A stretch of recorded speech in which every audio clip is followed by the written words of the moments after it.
Good evening, everybody. Welcome to the channel Learn with Danish. If you haven't subscribed to the channel, please do subscribe and hit the bell icon. Today, we are going to discuss the second part of the poem Homeward by Bassey Ikpi.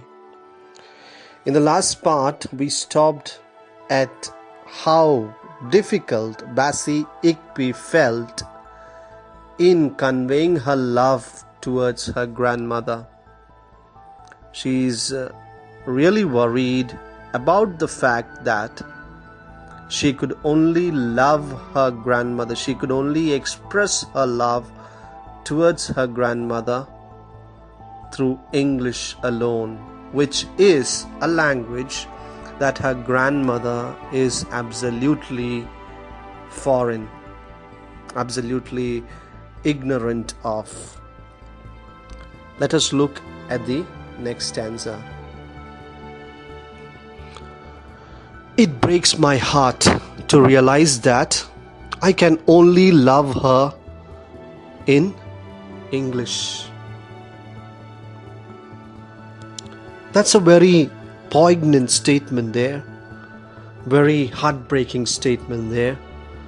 So Bassey Ikpi is really heartbroken. Why? It breaks my heart to realize that I can only love her clearly in English. So I have been in the United States for almost 30 years and I have forgotten my native language such a way that I cannot communicate properly with my grandmother in a language that she understands more. She doesn't know English, but still I can only express my love to her only in English because Nigerian language has faded away from me. But tears do not replace the words, so I cannot cry. I cannot cry for that. Love will not make it easier. Love will not make it easier in the sense that by expressing my love in a foreign language, that will not make it easy for my grandmother to understand how I feel for her. Make it less heavy. Right. Desire will not help me remember what the words taste like flowing like the cross river from my tongue. So by the way that I express my love towards her grandmother, I don't think my grandmother would be able to understand, or I don't think my grandmother would be able to know my emotions or feelings that I have for her.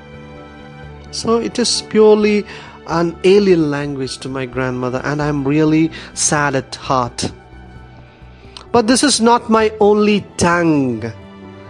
And she's realizing this is not my only tongue. I should not just rely on the English language alone.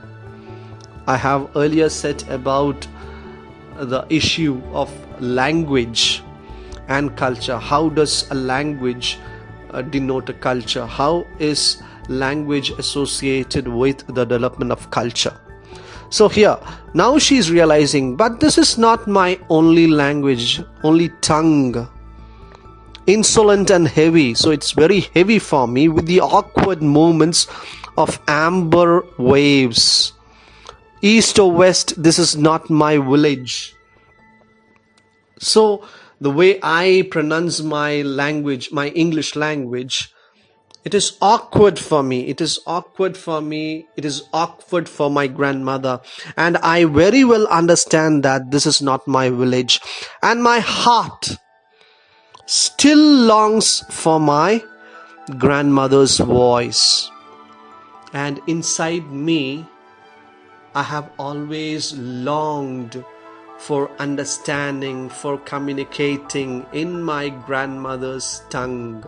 That is, I always wished to, I always wanted to, but I could not communicate to my grandmother in a language that she knew. Now she is no more. Right, that breaks her heart. And my heart still longs for my grandmother's voice. I still want to learn the language of calabar, ikom, right? Steady and strong, crossing rivers and oceans, mounting buildings of mud, thatched roof of steel and glass, concrete and confusion. Still, I'm afraid that it will not find me here. So, she is living in Nigeria, and Nigeria is really far away from America. But still, I always wish to go back to my grandmother's place. I wish that I could hear my grandmother's voice again, over and again. Steady and strong, crossing the rivers. I need to cross the rivers. I need to cross the oceans. I need to cross the buildings. All these things. There are lots of hurdles that she says that comes in her way in order to reach Nigeria. It's not a very easy task to go from America to Nigeria. It creates huge barriers in front of you. Rounding buildings of mud, thatched roof, steel glass, concrete and confusion. These are all words associated with America. Still, I'm afraid that it will not find me here in this land, miles from the one that welcomed me into this world. I was welcomed into this world in Nigeria. And this land, Nigeria, is actually miles away from the land that I'm standing right now. From the one that welcomed me into this world. Lifetimes before I existed in this cosmopolitan space. I was brought up in a village in Africa. Calabar, ikom. Right. And today I'm standing in a cosmopolitan state. Calabar is a place that I existed before I come to this cosmopolitan state, because here she is trying to affirm the fact that she is at first Nigerian rather than American. Bongon yen benyami. Benyami. Am I not Nigerian? What will I teach my children? Right. She's affirming that she's Nigerian right now. Right. That's my tradition. That's my language. She uses the Nigerian language here. What will I teach my children? So she's talking about her children here. What will I teach my children? What will I tell them of where I have been? So she's worried about her future. Now, the doubt that she has right now about two subdivided culture, that is American and Nigerian, the same doubt would be there for her children too at a later stage of life. And what would I teach them then? What would I teach them now about what culture do they belong to? What culture do I belong to? So that they can associate them. The earth that shaped me, the hands that held me, the land that made me. These are all features of the Nigerian community. So I was not brought up here. I was not brought up in the United States of America. I was not born here, right? Not brought up, sorry. I was not born here. This was not the country that I primarily existed at first. So there are lots of doubts. There's lots of conflict that's going on right now in Bassey Ikpi's mind. What will they call home? Very poignant. So what is home for my children? Is it America? Is it Nigeria? That's a very poignant question here. What will they call home? And will they hear it if and when it calls them? Or will they hear it if it calls them? If it, in the sense Nigeria, calls them back. So will my children listen to Nigeria's voice if Nigeria calls them back? That's a question that she asks, and of what she doesn't know the answer of. See, when someone goes to America, they get settled there, and after they get settled there, they usually tend to follow the culture that is imbibed in the American society, and they get used to with the American culture, and through this they slowly forget what their original native culture is, and they slowly don't go back. So that's a basic trend that you see in immigrants. That's a basic trend that you see in immigrants in America. You have Malayalis in America who has settled there, who was living in Kerala, and now their family, their grandchildren are all born and brought up in America, and they are almost, you see that when you're born in America, you become American citizens. Now they are American citizens there. They're enjoying their culture, and they have forgotten what the culture is right here, right now with us. So similar is this case with her children too. So what will I tell my children, whether they belong to Nigeria or America? And if Nigeria calls them, will they return back to Nigeria? My heart still holds the salt and clay of ugep. I have eaten the bread and butter of my tribal community.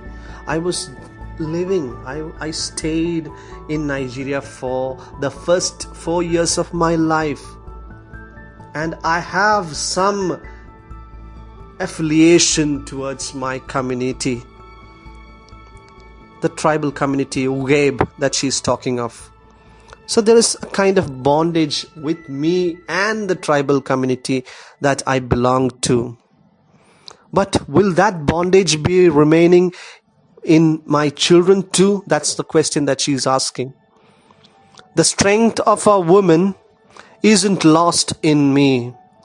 We see that ugep family ties, bondage, relationship is really valued by these clan.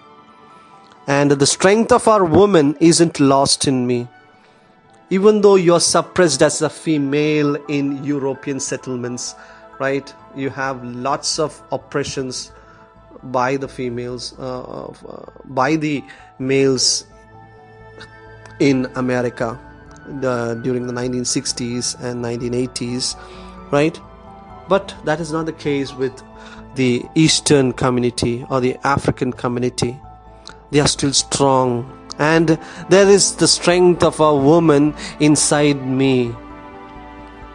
But sometimes I forget and find it difficult to walk in bare feet. But at times, because of my American upbringing, I find it at times difficult to walk bare feet. To walk bare feet indicates over here to be just like a pure African lady.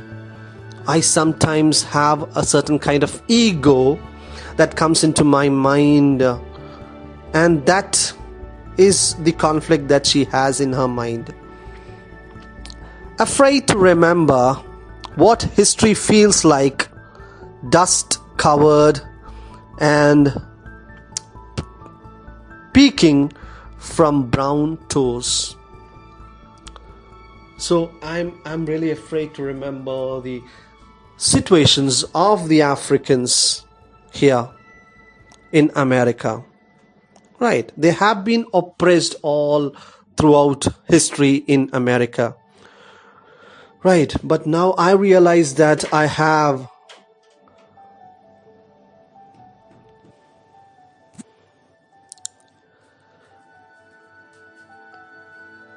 So she's talking about the Afro-American oppression there. So next stanza, Oklahoma, DC, Brooklyn. So these are the three cities that she had been in America. Oklahoma, that's the first time that she been to America. Then DC, Maryland, Baltimore, then Brooklyn, that's in New York, will not help me remember. So America, these three cities will not help me remember what? Ikom, ugep, calabar. Ugep is a tribal community. Ikom is a tribal community. Calabar is a place in Nigeria. So these three cities, America will not help me remember my original native Nigerian land and community. They will also not let me forget fingers sticky with fufu, swallowed whole. So fufu is a dish that is made in Nigeria. It's a dish that is made out of cassava. Cassava is a vegetable that you usually see in Kerala. We are famous for it. Cassava, we call it kappa. Right, kappa biryani, you know that, right? And they will also not let me forget fingers sticky with fufu. So fufu, they'll also make me forget my exotic dishes of Nigeria. They'll also make me forget the sticky things that I used to eat in Nigeria, which was really healthy, nutritious. So fufu is the picture that you see over here. Odd tongues stringing mum from plantation fried in palm oil. So all these food recipes that is exotic to Nigeria, that would be forgotten. That is forgotten in my mind now. Why? Because of the play that the American culture has played. But I have lost the grit and the grain of my grandmother's gari. I can't taste past this nostalgic lump in my throat. Now, being in America, I have lost the essence, the taste of my grandmother's recipe, and I cannot taste my Nigerian recipe, and I cannot swallow these Nigerian recipes. Nostalgic lump is the sense, these are all nostalgia for me. These are all a kind of idealistic thing. They are not reality right now. I cannot get access to fufu. I cannot get access to the fried things that my grandmother used to cook me. Right, all these lump in my throat can't stomach the reality of this, my divided culture. What is the problem there? Why I cannot eat these? Because my throat is stuck with a divided culture. African, American. I am both. I am everything and I am nothing. Very strong statement there. Very strong statement there. And I am nothing. I am African as well as American. I am everything. I think that I am everything. But in fact, I am nothing. I don't belong to any culture right now. Nigeria quietly begs me to remember. What does Nigeria do here? Nigeria is asking me to remember her culture. Nigeria is asking me to remember her voice. Nigeria is asking me to remember her language. Nigeria is asking me to remember her food, exotic food. While America slowly urges me to forget. They are trying to make me forget everything about Nigeria. They are trying to forget everything about whatever is native to me. I am forgetful of my native land because America is doing the trick. But it's for my past. It's for my future. But now I realize. But now when I stand here, I realize that it's for my past, my birthplace. It's for my future, my children. It's for my children. And it is for you, grandmother. Now she's praying to grandmother, whom she had lost, that I must always remember. So she's pledging here that even though America has urged me to forget all things associated with Nigeria. I, as a person, would deny that particular aspect, and I, as a person, for my past, for my future, for my children, for my grandmother's sake, would always remember Nigeria. So it's a very strong statement that she makes at the end of the poem, right? And the whole poem is set in the manner that you saw in that poetry. That's the original version of how you recite the entire poem. It's actually done by Bassey Ikpi herself. You can just go through that version again in the previous video. Right. I hope that you have understood the poem. This is just a basic reading that I got from different sources in the website, in the net, as well as in different interviews that were given by Bassey Ikpi in YouTube channels. Right. So don't forget to subscribe and like the page. And once again, with a different poet and a different poem, I will be joining you guys. Till then, goodbye from Danish.